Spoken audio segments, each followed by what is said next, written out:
Vamos a abordar hoy en los siguientes minutos un tema quizá no demasiado conocido, pero que abre muchísimas expectativas.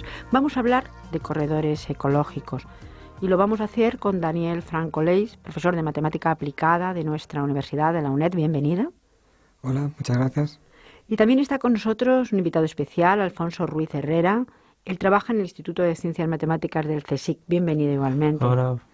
Cuando hablamos de corredores ecológicos y cuando hablamos también de matemáticas, hemos visto que los dos están muy relacionados con las matemáticas. Estamos hablando ya de cosas que se entrelazan, pero que a la vez son diferentes. Vamos a hablar de ecología matemática en un principio para explicar lo que es, que quizá nuestros oyentes no conozcan demasiado el término. ¿Cuándo nace la ecología matemática y exactamente qué es? Y es una pregunta a la que es difícil dar una respuesta concreta, porque ocurre lo mismo que con otras ramas de conocimiento. No hay unanimidad sobre la fecha de nacimiento, ni tampoco sobre el nombre de los progenitores de la ecología matemática. Tal vez la mayoría de los investigadores marcan el comienzo de la ecología matemática con la aparición de trabajos sobre sistemas predador-presa, es decir, trabajos sobre el comportamiento de dos especies o grupos de especies que se relacionan de una forma muy concreta. Una de las especies se come a la otra especie. Pues bien, durante la Primera Guerra Mundial, un biólogo italiano apreció que las capturas de peces que se podían considerar predadores, por ejemplo tiburones, había aumentado con respecto a las capturas de sus presas. Este biólogo tenía entre sus familiares a un prestigioso matemático, cuyo nombre es Vito Volterra. Bueno, era porque ya ha fallecido. Y le planteó el problema de encontrar una explicación al fenómeno que había observado.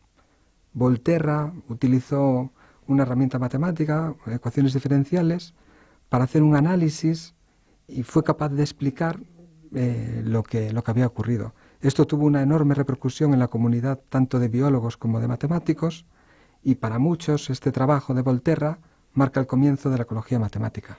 Y de alguna manera, profesor Franco, aquí se unen, se entrelazan las matemáticas y la biología. Pues efectivamente, sí. La ecología matemática es un campo en el que trabajan tanto ecólogos, biólogos y matemáticos. ¿Y cuáles serían los temas que interesan en biología matemática? Pues podemos decir que el objetivo de la biología matemática es dar principios teóricos y cualitativos sobre cualquier fenómeno de índole biológica a través de modelos matemáticos. Muy importante, a diferencia de lo que se podría pensar, tenemos que subrayar el aspecto cualitativo en lugar de cuantitativo. Por ejemplo, una situación clásica abordada por la biología matemática puede ser la siguiente. Imaginemos que tenemos dos especies que interactúan en un mismo ecosistema. Pues una pregunta natural sería si ambas especies coexisten a lo largo del tiempo o si en cambio tenemos extinción. O, por ejemplo, si vamos a tener fluctuaciones muy grandes en el número de individuos. Ese es el tipo de problema, de cuestión que estudia la biología matemática. Nos centramos básicamente en aspectos cualitativos. Es curioso porque aquí ya se ha repetido en 2 ocasiones, esto debe ser importante y es una idea que debe quedar clara. Claro, porque a diferencia de lo que se puede pensar, asociamos biología matemática, todo el mundo asocia matemáticas como números, cantidades, pero no, la biología matemática persigue aspectos cualitativos. Y podríamos ver pues algunas de las aportaciones que sean más recientes en el campo de la ecología matemática. Una aportación que he hecho en colaboración con otro profesor de la UNED, el profesor Juan Perán, que es de mi mismo departamento. En esa aportación mostramos que los umbrales de protección no afectan negativamente a la estabilidad de una población. Me explico un poco más. Los umbrales de protección, ¿qué son? Pues son unos límites inferiores que se ponen para poder explotar comercialmente una especie. Digamos que si el tamaño de la especie, el número de individuos es demasiado pequeño, se decide dejar de pescar o cazar para evitar comprometer la viabilidad de la especie. Fijar uno de estos umbrales de protección se puede considerar una medida proteccionista, que trata de evitar la sobreexplotación. Pues bien, en la literatura científica se había argumentado que esta medida podía ser contraproducente, porque desestabilizaba la población.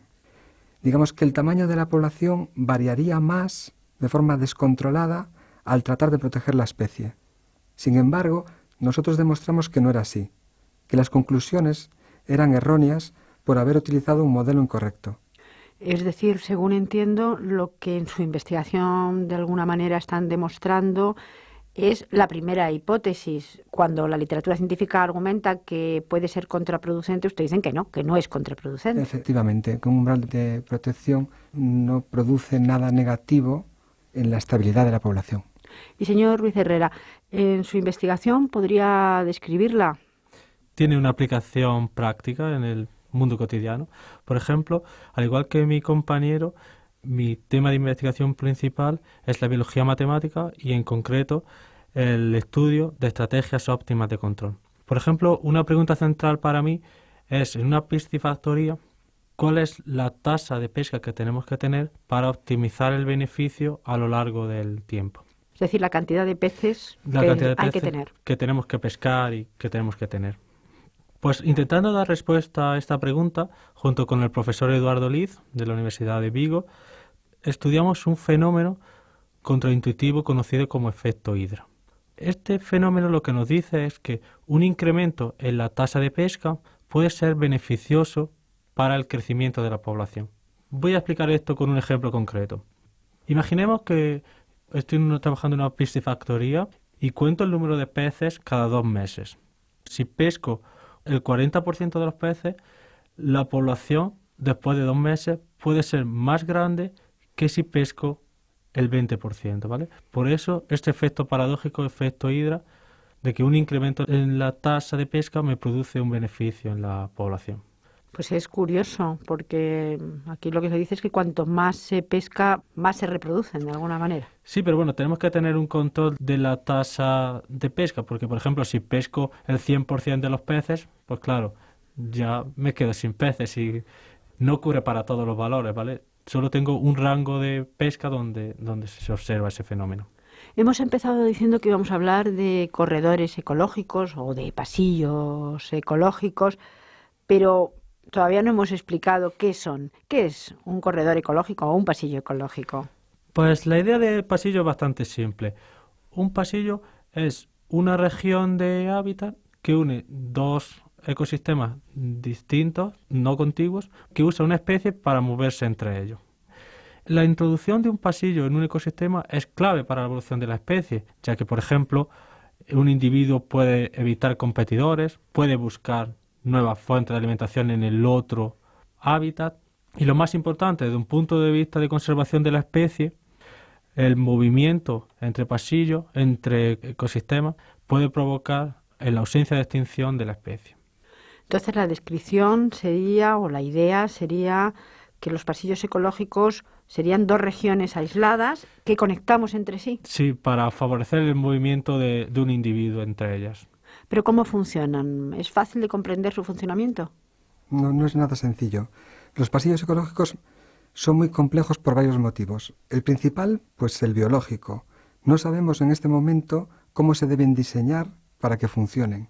Es decir, necesitamos conocer qué características tienen que tener para que la especie en la que estamos interesados en proteger decida cruzarlo o no y favorecerse del pasillo. O cómo deben ser las regiones que vamos a conectar para que funcione, para que obtengamos el resultado deseado.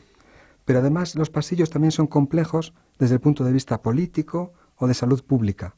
Por ejemplo, desde el punto de vista político, porque el medio ambiente no entiende de fronteras. Un río, un desierto, una cordillera, pues sí, porque es una frontera natural. Pero una raya imaginaria en el medio del campo, pues no es una frontera para la mayoría de las especies y la van a cruzar. Entonces, para diseñar un pasillo es necesario poner de acuerdo a distintos países o distintas regiones y muchas veces esto supone un problema de coordinación política. Y además he citado también que puede ser un problema de salud pública. ¿Qué ocurre? Que intentamos conectar 2 regiones que normalmente se han visto fragmentadas por el hombre. Entonces, el corredor, el pasillo que nosotros creamos, va a pasar cerca de regiones más o menos utilizadas por el hombre. Y puede ocurrir que la especie que cruce a esos corredores es peligrosa para el hombre. Podemos pensar, por ejemplo, en tigres hay pasillos diseñados para tigres, o en osos. Un ejemplo que se me viene ahora a la cabeza ocurrió en Canadá hace pocos años. En un corredor ecológico diseñado ocurrió un encuentro entre un oso y 3 personas que estaban haciendo deporte, y el encuentro resultó fatal, ya que una de las personas falleció. Hay otros ejemplos, además, ¿no? Porque estábamos viéndolo, por ejemplo, con los tigres que antes comentaba, pues en la India o en Bangladesh ocurren este tipo de accidentes, digamos, debido a los pasillos ecológicos. Sí, efectivamente, sí. Pues ha habido también varios casos de encuentros entre tigres y personas fatales en India y en Bangladesh, y la respuesta de la gente en esos países ha sido en contra de las organizaciones que protegen y que están a favor de la creación de estos corredores. Desde luego lo que entiendo es que estos pasillos, estos corredores no son algo teórico, sino que sí se utilizan realmente. Sí, sí, por supuesto. Los corredores son una de las principales técnicas de conservación más importantes en la actualidad. De hecho, por ejemplo, en las prestigiosísimas revistas Nature o Science podemos encontrar miles de artículos relativos al uso de corredores ecológicos en modelos concretos y en situaciones concretas. Pero ya no es solo desde un punto de vista de revista científica, sino que podemos encontrar muchísimas iniciativas políticas que han fomentado la construcción de corredores ecológicos en regiones concretas. Por ejemplo, la iniciativa Nature 2000 en la Unión Europea y el Wild Land Project en los Estados Unidos, ¿vale? Son 2 proyectos muy importantes a nivel político que han supuesto una inversión muy fuerte en la construcción de corredores. Pero bueno, al igual que ha comentado mi compañero, básicamente no tenemos una evidencia un 100% del funcionamiento de un corredor, y básicamente la mayoría de las veces están basados en intuición más que en evidencia. Pero supongo que se estará experimentando, y además no solamente con corredores para animales, también para otras especies. Sí, sí, sí. Por ejemplo, hay constataciones de corredores ecológicos en experimentos en laboratorio. Por ejemplo, la primera constatación teórica de los corredores ecológicos se realizó en un laboratorio con ecosistemas de musgo. En esas situaciones es muy fácil realizar una fragmentación del ecosistema y construir un corredor muy barato. Y ahí, en esos experimentos que se realizaron, la conclusión fue bastante clara. Un corredor ecológico puede aumentar tanto el tamaño de la población como la diversidad de las especies que habitan en ella. Por ejemplo, también a principios del año 2000 creo que se construyó en Carolina del Norte pues algún corredor en un parque natural. Sí, sí, sí. Las conclusiones fueron exactamente las mismas.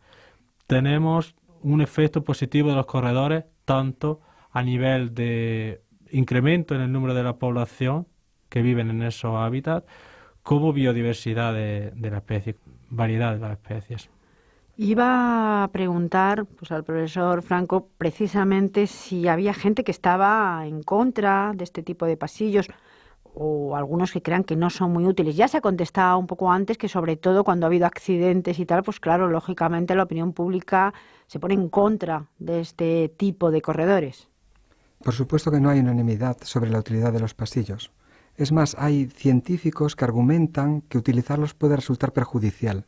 Y no me estoy refiriendo a lo que comentamos anteriormente de riesgo para el hombre, o incluso para la economía, para explotaciones humanas, para el ganado, para bosques. No, me refiero a que los pasillos, los corredores, podrían ser peligrosos para la propia especie que el pasillo trata de proteger.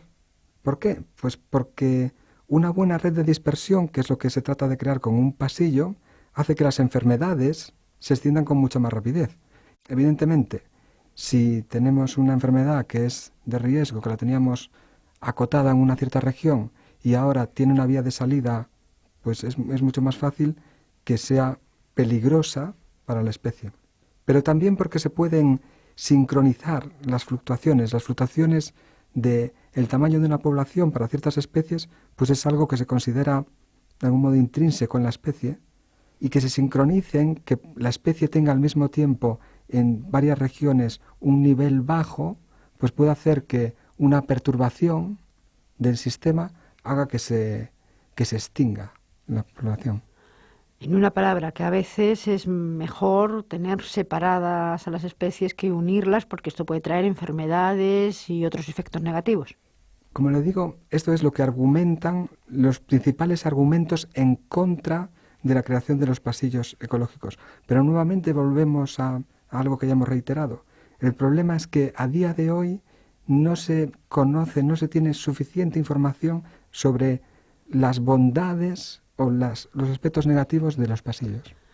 De ahí sus investigaciones, porque ¿qué esperan, qué pretenden aportar a los pasillos ecológicos con estas investigaciones? Bueno, pues básicamente nuestra intención principal es comprender el funcionamiento que tiene un pasillo, dar un marco teórico sólido del funcionamiento del pasillo. Porque esto es muy importante porque la construcción de un pasillo e incluso su mantenimiento es un proceso muy costoso. De ahí nuestro interés y el de la comunidad científica en general.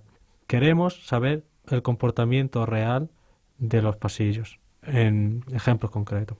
Por ejemplo, un aspecto que, como ha comentado mi compañero, un aspecto que estamos tratando actualmente es el efecto de sincronización. Mi compañero ya ha señalado que un aspecto negativo de los corredores ecológicos es el efecto de sincronización. Por sincronización entiendo el proceso por el cual el número de individuos en ambas regiones conectadas tiende a comportarse de la misma manera. ¿Por qué un efecto de sincronización es negativo para la especie? Pues vamos a ilustrar esto con dos situaciones hipotéticas. Imaginaros que tengo, por un lado, dos regiones conectadas donde tengo 100 individuos en un lado y en el otro parche, en la otra región, tengo otros 100 individuos. Imaginemos otra situación donde tengo 120 individuos y 80 individuos. Si ahora aparece un desastre natural, ya sea un terremoto, una lluvia torrencial, que es capaz de destruir 100 individuos por región. La situación donde en ambas regiones había 100 animales, después del desastre natural se extinguirá la especie completamente. En cambio, en la situación que teníamos 120 y 80, en una región me quedarán 20 animales, en la otra me quedarán 0, pero ahora es donde entra en juego el corredor, y esos 20 animales, mediante recolonización, mediante el uso del pasillo, puede provocar otra vez un restablecimiento de la población. Son estudios, por tanto, que se tienen que hacer de una manera despacio, pero Sí. a la vez, como hablábamos al principio, de una manera muy cualitativa. Sí, claro. Lo que nos interesa es la diferencia entre el tamaño de población en una región y en la otra que conectamos. No tanto que la diferencia sea 7 o 5, sino que haya una diferencia. ¿Y hay otros fenómenos que se puedan considerar en las investigaciones, además de la sincronización? Sí, también creemos que, al contrario de lo que se ha venido haciendo hasta ahora, es importante tener en cuenta la evolución de la población total, y no solo la evolución de la población en cada región conectada por el corredor. Imaginemos que tenemos una región sin población y sin buenas condiciones para mantenerla. Con esto quiere decir que en esa región aislada, la población se extinguiría. Muy bien. A nosotros nos gustaría dar respuesta a preguntas como si vale la pena conectar esa región, digamos, mala con otra en la que la especie es estable, o si deberíamos esperar un aumento o disminución de la población cuando realizamos la conexión. ¿Y hay respuestas, hay conclusiones a estas preguntas y además, pues, qué utilizan o qué modelos utilizan, pues, para lograr estas respuestas? Pues sí, estamos llegando a conclusiones en este momento y estamos utilizando modelos discretos, sistemas dinámicos discretos. Las conclusiones a las que llegamos, pues por ejemplo, que ampliar por ampliar no es recomendable. Hemos podido ver que se deben dar ciertas condiciones, que conectar una región muy pobre con otra que es capaz de sostener a la población puede ser perjudicial en lugar de beneficioso. Esto probablemente nos sorprenda a muchos, pero sí que no siempre es así. Es decir, podemos aumentar la población de una especie conectando su hábitat con otro en donde en principio no tendría esperanzas de supervivencia. La suma de malo con bueno nos da mejor, en lugar de regular, como podríamos esperar. Por otro lado, conectar regiones con buenas condiciones, hemos observado que aumenta la población total. Y esto también abre vías que deseamos explorar, porque, por ejemplo, se plantea el problema de cómo deben ser esas conexiones para optimizar el beneficio para la especie. Como vemos, el tema de los corredores ecológicos, de los pasillos ecológicos, es una investigación, son investigaciones que están abriéndose en este momento, sobre todo con estos modelos matemáticos, y que están empezando, pero de las que vamos a tener cada vez más resultados y de la que hablaremos en otras ocasiones seguro, para dar otras conclusiones también y seguir investigando y seguir de cerca estas investigaciones. Muchísimas gracias a los dos. Vale, muchas gracias. Muchas gracias por la invitación.